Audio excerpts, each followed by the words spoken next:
Welcome back to our monthly housing update for the city of Boston and the greater Boston suburbs. On this episode, we're going to talk about buyer demand, housing inventory, and mortgage rates. And then, of course, we're going to break it all down to see what it means for homeowners, home buyers, and home sellers. New home purchase applications dropped 6% week over week and are down 44% from this same week to a year ago. We are at the lowest new mortgage application rate in the 21st century. Wow. It's lower than March of 2020 when COVID started. It's even lower than 08-09 during the great financial crisis. Now, this is on a national level. Here locally in greater Boston, I can tell you the story is a little bit different. I'm still seeing multiple offers, especially on single family homes that are in the median price point or close to the median price point of that particular town. In fact, I just submitted an offer. It was a multiple offer situation, 7 total offers on the table, and my clients got it. So we used Ultimate Multiple Offer Strategy Guide video to secure the house. I'll link it in the description below. I'll put a card right up here. Check that out if you're a buyer and you've been struggling, you're missing out on some properties, got some awesome tips in there. If you turn on the media or the news, you're going to hear that inventory is up double over what it was last year. And yeah, that's true, except last year, 2022, was an all-time record low. So there's nowhere to go but up from that point.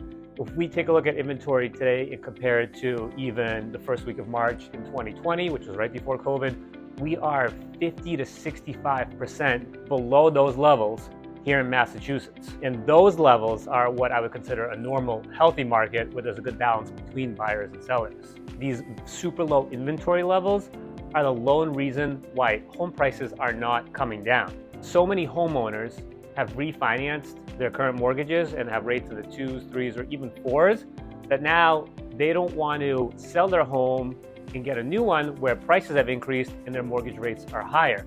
Now, on a bright spot, inventory should start to increase. In March, things generally start to tick up.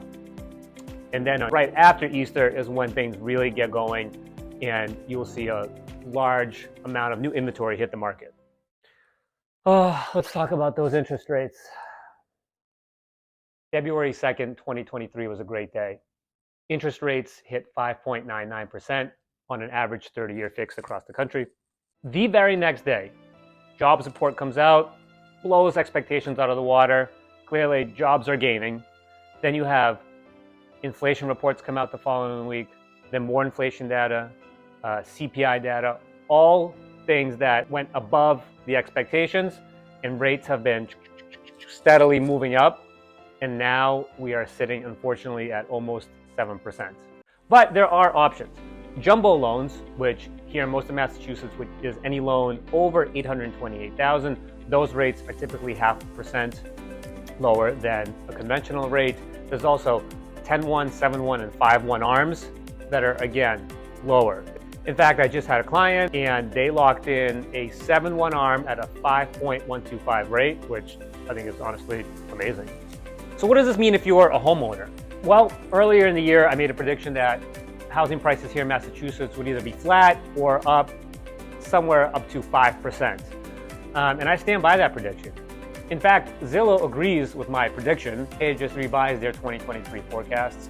Earlier this year, they were predicting national home prices to go down slightly, and now they're predicting them to go up by 0.5 percentage point. So if you're a homeowner, I think, but in general, you should expect prices to be anywhere from 0 to 5%. This is if jobs remain strong. That is the only X factor that if there's a mass layoff, then we could see home prices start to come down. But right now, I don't see a mass layoff happening like we saw in January with that jobs report. The jobs market is very strong. Home buyers, what does this mean for you? My word right now is patience. Inventory is going to start to go up, possibly even this week. And rates are predicted by the Mortgage Bankers Association, by National Association of Realtors, even by Freddie Mac, that by the end of the year, they're going to come down. And where they land varies by those companies, but they're predicting in the low 6s to high 5s. So if you have the patience to wait a little bit for at least more inventory to come on, so you have more options, but if you can even wait till the second half of 2023 to buy, I think there's going to be an incredible opportunity there. Now, if you have a lease that's running out, or you need to move for lifestyle reasons, or you find a house that checks all your boxes, yeah, go ahead.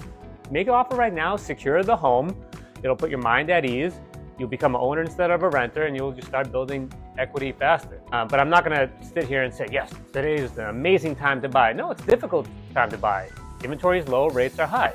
If you can be patient, be patient. Sellers, the best time to sell, if you're able to, is Q1, if the most important thing for you is top dollar. Every year, the top prices get recorded from sales or listings that happen in January, February, March, and the homes that list in the fall tend to sell for a little bit less. Again, there's more demand in general in the first half of the year than the second half. And we're expecting to get more rate hikes. Mortgage rates are probably going to go up a little bit more. That means the buyer pool is going to possibly decline in the next coming months. And there's going to be more sellers who have been waiting for the spring market to list. They're going to come into the fold. And if you're a seller, you're going to have more competition from other sellers. You might have less demand. So if you're thinking, do I wait a few months or do I get my home ready to list now? For a seller, I would recommend selling sooner rather than later. The important thing now is to remember that home preparation and presentation is super important. And that's a combination of work between yourself as a seller and your realtor.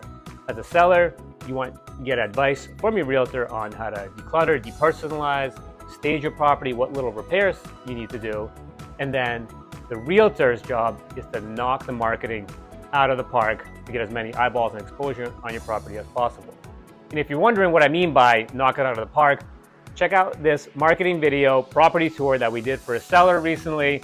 It's one of my best videos that I've made. It really got a lot of exposure out there, and it kind of gives you an idea of what, in my mind, is the proper marketing that should happen for your home. Thank you for watching. We'll catch you on the next video.